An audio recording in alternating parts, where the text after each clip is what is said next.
ini.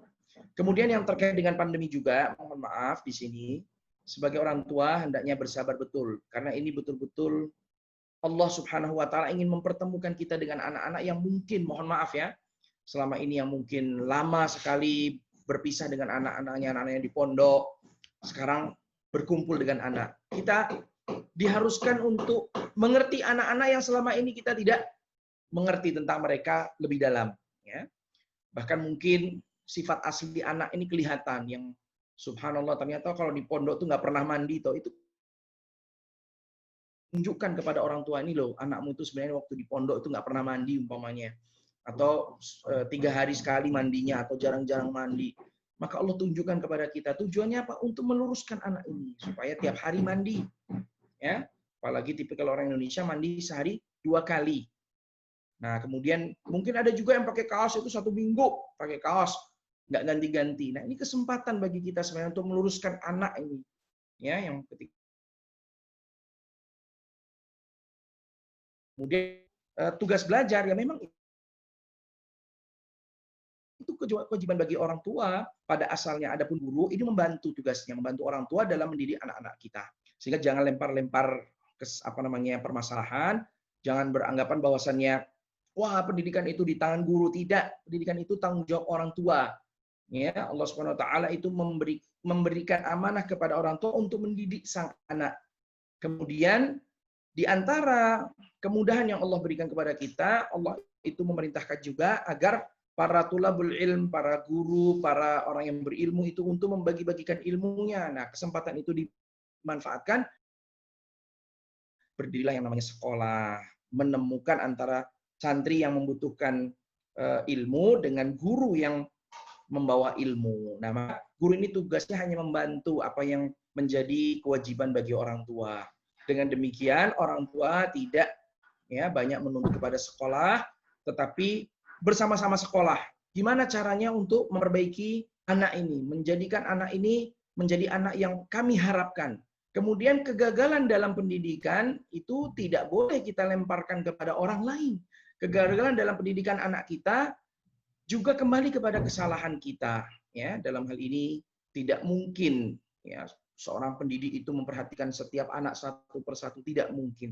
Seorang guru yang seperti ini tidak mungkin kita mempersalahkan guru, tidak mungkin. Tapi mungkin ada oknum-oknum tertentu yang mungkin tidak suka dengan anak kita. Karena mungkin anak kita yang begitu angkuh. Atau mungkin karena anak kita yang ya nggak taat kepada guru tersebut. Ya, ada kebencian. Kebenciannya juga belum tentu anak kita benci. Bisa saja yang benci itu kawan-kawannya, kemudian menghembuskan isu yang nggak baik. Ustazah ini tuh begini loh. Ustazah ini tuh sukanya kayak gini. Oh iya toh, wah iya bener gini.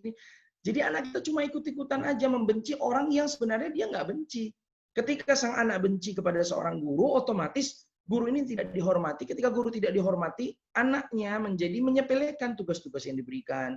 Sang guru memberikan tugas, sang anak tidak mengerjakan. Ya pastilah namanya guru, kalau memberikan tugas kepada santri tiba-tiba tidak dikerjakan, kan memilih menyukai orang-orang yang mengerjakan daripada yang tidak mengerjakan. Nah, jadi dalam hal ini kesalahan itu juga tidak bisa kita lemparkan kepada guru. Kita harus tahu duduk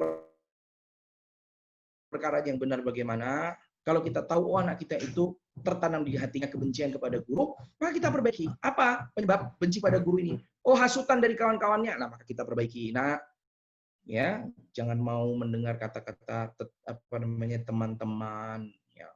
Guru yang seperti ini, orang yang ini, memang orang ini ada banyak kekurangan, tapi ketika dia guru kita, maka kita hormati dan seterusnya. Terus kita bina anak-anak ini sampai akhirnya anak ini menghargai seorang guru. Karena bayangkan seandainya seorang guru tidak dihargai oleh sang anak atau santri, ya, ini santri ini jelas itu kegagalan santri.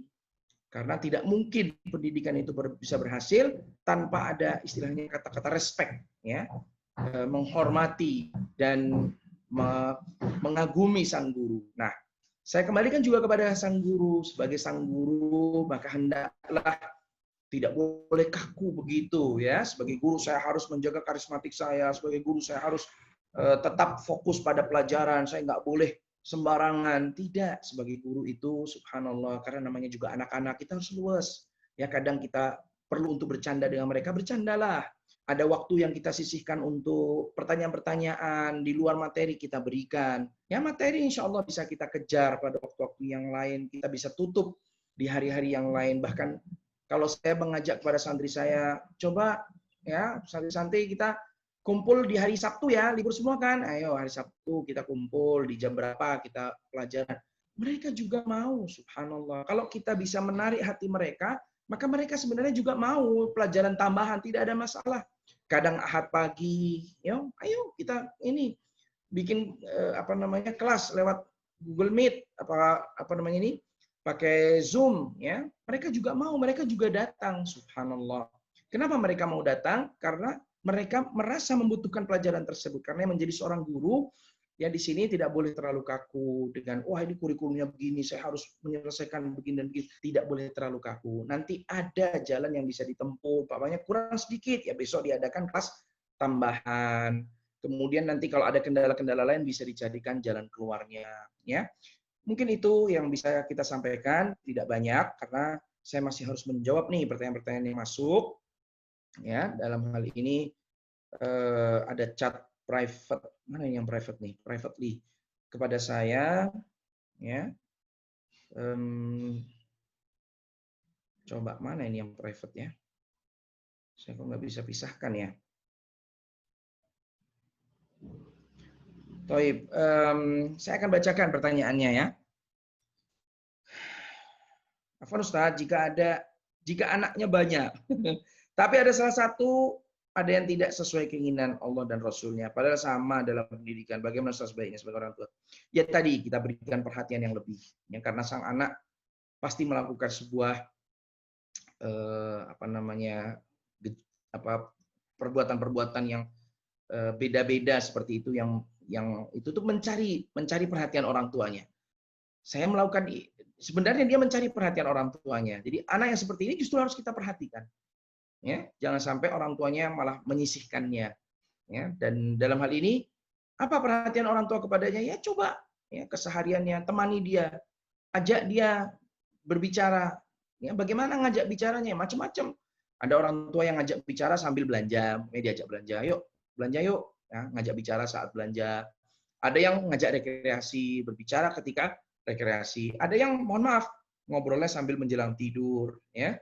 Jadi ketika anaknya mau tidur, datang ke kamar anaknya, udah mau tidur nak, ya.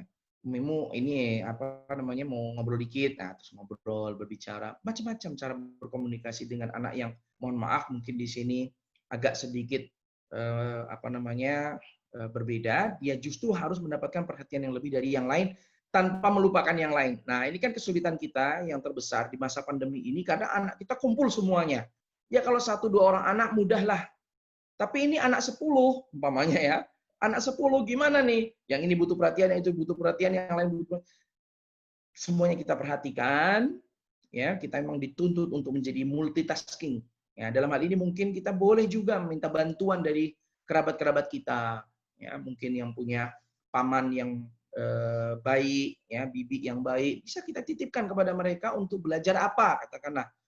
Ya, kalau katakanlah umpamanya bibinya bisa menjahit, ya sudah kita titipkan sehari 2 hari tempat bibinya untuk belajar menjahit. Ya, kemudian besok kembali lagi. Ya, kita bisa mencari berbagai macam cara. Mungkin di sana neneknya buka toko, warung. Nah, udah titipkan neneknya untuk buka warung, ikut bersama neneknya ya, bekerja, membantu neneknya dan seterusnya. Ini juga bagian dari pendidikan, ya. Bagian dari pendidikan. Mungkin anak ini subhanallah gerak ke sana kemari nggak habis-habis. Ya udah kita bawa keluar. Karena anak yang banyak gerak nggak mungkin dia dikasih tempat yang sempit. Anak yang pengen bergerak banyak,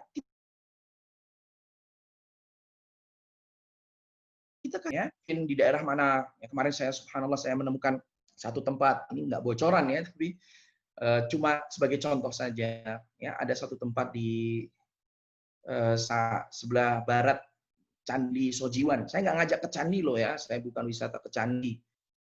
Kebetulan saya menitipkan kuda saya di K3 di situ, di sebelah utara candi tersebut, Candi Sojiwan itu di mana di posisinya di Prambanan ya. Di Prambanan pas di perbatasan itu.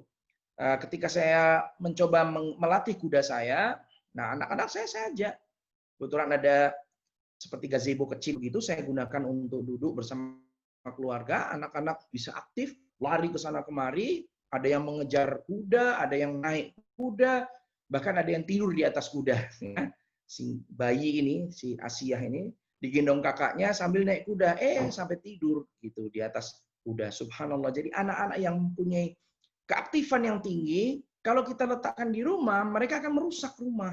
Ya, kita letakkan di tempat yang sempit, mereka akan membuat kerusakan. Ada yang pecahin kaca, pecahin piring, pecahin apa. Nah, kita sudah nangkap, mereka ini butuh tempat yang lebih luas. Kita sediakan mereka tempat yang luas. Ya, tetap memperhatikan protokol-protokol kesehatan. Jangan sampai kita mengikuti kerumunan orang. Jangan sampai kita pergi di hari-hari yang orang banyak berkumpul di situ. Kita jauhi keramaian, titik keramaian. Wallahu taala alam. Saya kira begitu ya. Kemudian yang privately juga ke saya, Ustaz, bagaimana mengontrol emosi terhadap anak-anak remaja yang masih labil. Subhanallah. Nah ini cukup berat ya, terutama bagi orang tua, ya anak-anak remaja ini suka bikin ulah, suka bikin gaduh. Sebenarnya kuncinya temukan apa sebab unrespectfully mereka. Kenapa mereka nggak hormat kepada kita? Kenapa mereka tidak bisa patuh kepada kita? Kita cari sumbernya. Ya, mungkin mereka tidak patuh kepada kita karena, mohon maaf, dalam hal ini kita tidak bisa menjadi contoh. Nah, kita memang di dalam ilmu pendidikan, di antara yang dianjurkan oleh para ulama, kita ini menjadi contoh bagi anak-anak kita. Kita perintahkan mereka untuk menghafal Al-Quran, tapi kita sendiri tidak menghafal Al-Quran. Maka sang anak merasa, ibu saya aja nggak menghafal Quran, kok saya disuruh menghafal Quran, gimana? Ya, pasti dia akan mengeluh kan gitu. Tidak tahu bahwa ketika dia menghafal Al-Quran itu manfaat kembali pada dirinya. Dia tidak, anak masih belum kepikiran ke sana. Intinya, saya dicontohin dong Bu, gitu. Nah, maka kita kembali kepada diri kita, subhanallah. Jadi memang jadi ibu itu harus menjadi ibu yang super ya, iya. Ya, super mom. Jadi bapak juga begitu. Jadi bapak juga harus menjadi bapak yang super, ya, super dad. Ya. Dalam hal ini memang kita dituntut pada masa pandemi ini untuk menjadi orang super. Ya. Bukan hanya ada Superman ya, kita juga dituntut untuk menjadi kalau ibu-ibu ummahat ya ummahat yang super, kalau bapak-bapak ya maka bapak-bapak yang super juga. Ya semoga Allah memudahkan kita di masa pandemi ini. Tentu karena pikiran kalian, pikiran ummahat dan juga para asatidzah itu tidak hanya pada sekolah tetapi juga pada pendidikan anak, maka semuanya ini akan mengurus pikiran kita. Ya, jangan-jangan tambah hari tambah kurus. Ya, lalu apa yang harus kita ingat? Yang harus kita ingat, jaga makan 3 kali sehari. Pastikan kita tetap menjaga kesehatan kita dengan makan yang tertib. Jangan sampai skip ya, karena makan nggak boleh di skip.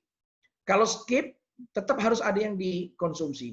Ya, contoh saya tidak makan siang karena belum disiapkan begitu ya, belum siap makanannya. Apa yang saya lakukan? Saya sudah harus istirahat. Ya saya ngemil makanan kecil apa, tetap makan. Kemudian minumlah madu, kemudian minumlah habas sauda, ya. Tidak harus rutin, tetapi orang Jawa bilang kolo-kolo. Ya. Katakanlah pada saat tubuh penat sekali minum habas sauda, ya. Kemudian minumlah madu, kemudian minumlah vitamin-vitamin yang sifatnya ini alami ya, jauhi vitamin-vitamin yang kimia dan obat-obatan kimia. Saya kira mungkin itu. Semoga Allah tetap memberikan semangat kepada kita untuk mendidik anak kita semua. PR buat kita semua, ya. Bukan hanya sebagai seorang ustadzah, bukan pula sebagai orang tua. Ini adalah PR kita bersama. Jangan nokro, jangan lemah semangat. Tetaplah bersemangat di dalam mendidik generasi umat Islam yang akan datang ini. Kalaupun mereka tidak bisa sebaik kita, setidaknya mereka bisa baik, ya. Kita harapan kita mereka bisa baik. Kalaupun mereka tidak bisa menjadi yang terbaik seperti yang kita harapkan, mereka bisa menjadi baik. Itu saja dari saya, kurang lebih mohon maaf. Semua pertanyaan sudah terjawab ya. Kalau ada yang belum, saya mohon maaf. karena saya harus masuk ke kelas berikutnya. Wassalamualaikum warahmatullahi wabarakatuh. Kurang lebih maaf. Assalamualaikum warahmatullahi